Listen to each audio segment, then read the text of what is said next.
Hello everyone. Good evening to all of you. This is Sarwar आलम.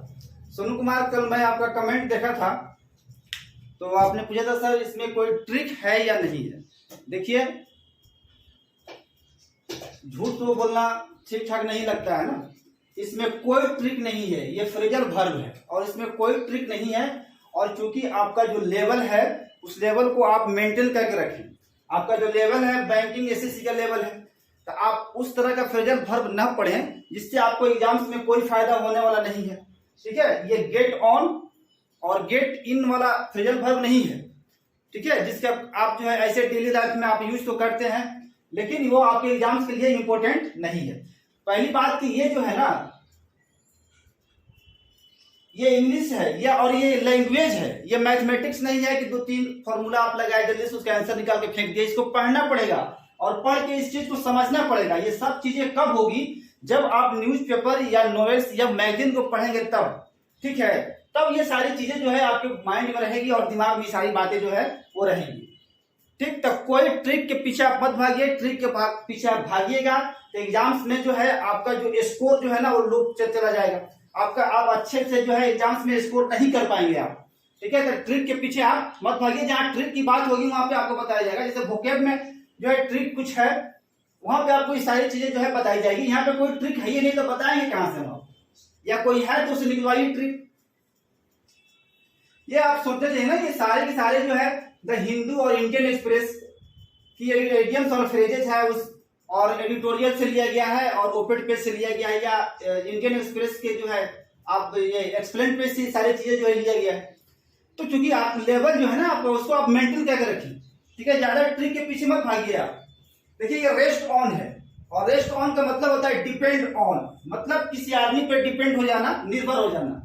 या rely on या be based on, मतलब किसी चीज पर आश्रित हो जाना. उसी को हम लोग बोलते हैं rest on. Christianity rest on, मतलब क्रिश्चियंस जो लोग हैं उनका यह विश्वास है और इस चीज पे आधारित है कि Jesus was the son of God. Jesus जो थे ना वो गॉड के क्या थे? बेटे थे.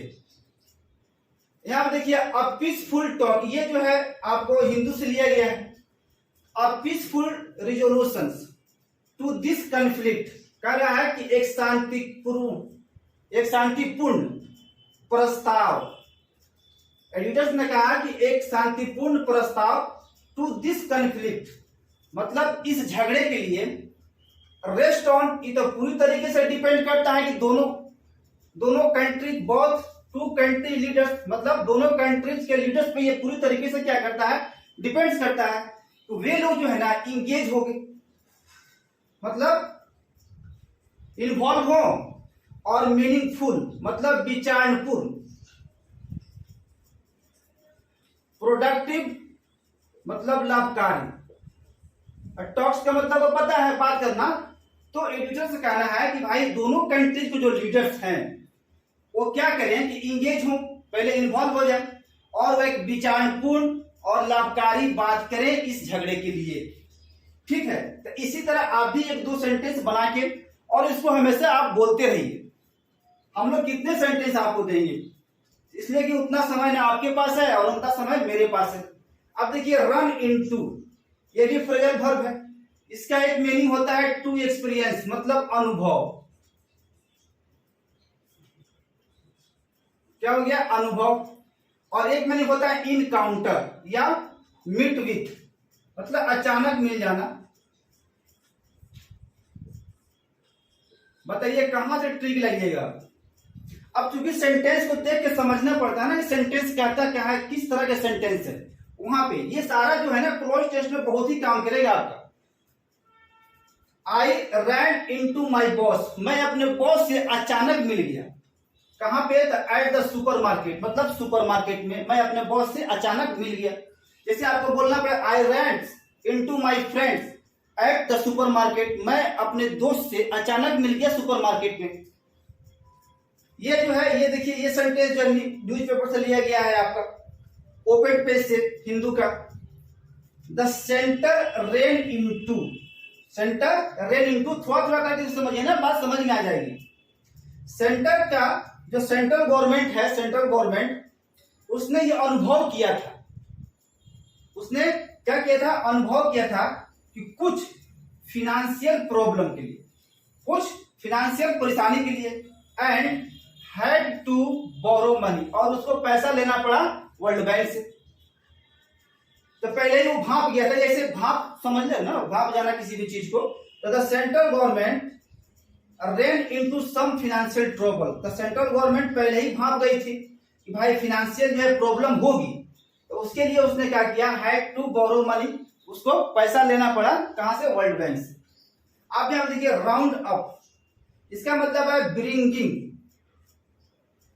क्या होता है, bringing together of people animals for a particular purpose, किसी खास उद्देश्य, किसी खास उद्देश्य के लिए जमा होना, किसी खास उद्देश्य के लिए जमा होना, उसको हम लोग बोलते हैं राउंड अप। एग्जाम्पल देखिए, द प्रेसिडेंट ऑर्डर, प्रेसिडेंट ने आदेश दिया, क्या आदेश दिया कि राउंड अप मतलब आप लोग जमा हो जाइए, गैदर हो जाइए, ऑल ओपोजिशन पॉलिटिशियन, जितने भी ओपोजिशन के पॉलिटिशियंस हैं वो क्या हो जाए, जमा हो जाए। तो ये प्रेसिडेंट साहब का क्या था, ऑर्डर था। तो इसी तरह आप भी एक दो सेंटेंस बना के बोलते रहिए इस चीज को, ऐसा तो नहीं है कि नहीं होगा ना, हो जाएगा धीरे धीरे। आप थोड़ा सा कोशिश तो कीजिए, आगे पढ़ने की कोशिश कीजिए।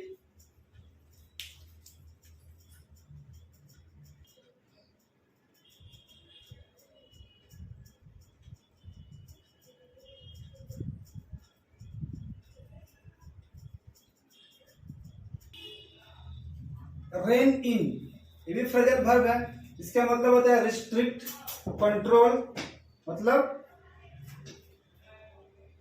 प्रतिबंधित, कंट्रोल मतलब होता है नियंत्रण, टू टाइट ओवर समथिंग मतलब किसी चीज पर शिकंजा कसना,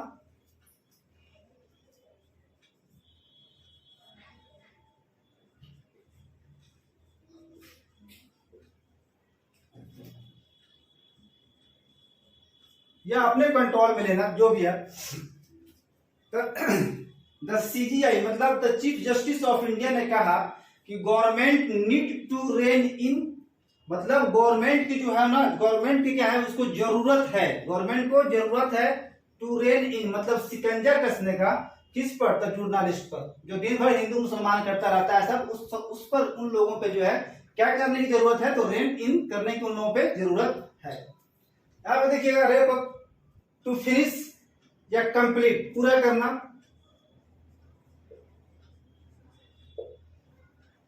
कंप्लीट करना। The government wants to wrap up मतलब गवर्नमेंट जो है ना कंप्लीट करना चाहती है, मतलब पूरा करना चाहती है अपनी नेगोशिएशन को, मतलब बातचीत को विद इन 6 डेज, मतलब 6 दिन के अंदर में गवर्नमेंट जो है अपने नेगोशिएशन को यानी बातचीत को क्या करना चाहती है, रैप अप करना चाहती है, मतलब फिनिश करना चाहती है, मतलब कंप्लीट करना चाहती है। जैसे आपको बोलना है I want to wrap up my work within 3 days, मैं अपने काम को 3 दिन के अंदर खत्म करना चाहता हूं। यहाँ पे बियर ऑन या ओपन दोनों ठीक है, दोनों प्रीपोजिशन के साथ आ सकता है, ऑन या ओपन। ये भी फ्रेजल वर्ब है, इसका मतलब होता है रिलेट टू, से संबंधित, बी कनेक्टेड विथ, इसका मतलब होता है से संबंधित।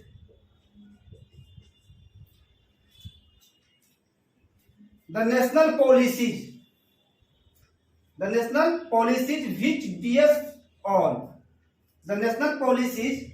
अच्छा यहां बताओ कि यहाँ पे बियर्स लिख सकते हैं कि नहीं हम लोग, BEARS, द नेशनल पॉलिसीज। अच्छा इसमें सब्जेक्ट कहां पे है,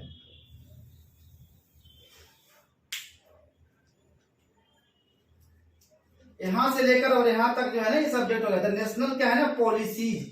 अब यहाँ पे बियर्स कर देगा ना तो हो जाएगा गलत, the national policy which bears, which bears जो है ना वो क्या हो जाएगा गलत, तब होगा the national policy which bears on this problems, मतलब जो नेशनल जो पॉलिसीज है वो क्या है, पूरी तरीके से संबंधित है इस तरह के प्रॉब्लम से। अब देखो ब्रेक विथ, फ्रेजल वर्ब है, सेपरेट करना मतलब अलग होना, अलग होना या अलग करना, किसी ग्रुप को छोड़ना, टू लीव ए ग्रुप, कोई एक दल है, फैक्शन है, उसको क्या करना, छोड़ना। एग्जाम्पल है दे ब्रोक विथ, मतलब उन वे लोग जो है वो क्या हो गए, अलग हो गए, मतलब सेपरेट हो गए, किससे, तक कम्युनिस्ट पार्टी से। वे लोग कम्युनिस्ट पार्टी से क्या हो गए, अलग हो गए। एंड सेटअप, और उन्होंने स्थापित किया, एंड सेटअप, उन्होंने स्थापित किया अपने एक न्यू पार्टी को। दूसरा है बैंक ऑन्स, जैसे I can't bank on you, मैं आप पे विश्वास नहीं कर सकता हूं, तो बैंक ऑन का मतलब क्या हो गया, बैंक ऑन मतलब रिलाई ऑन या डिपेंड ऑन, भरोसा करना, भरोसा करना। तो टिकट साहब ने कहा कि टिकट साहब ने कहा कि farmers can't bank on the BJP, मतलब फार्मर्स जो हैं, जो किसान जो हैं, वो बीजेपी पे भरोसा नहीं कर सकते हैं।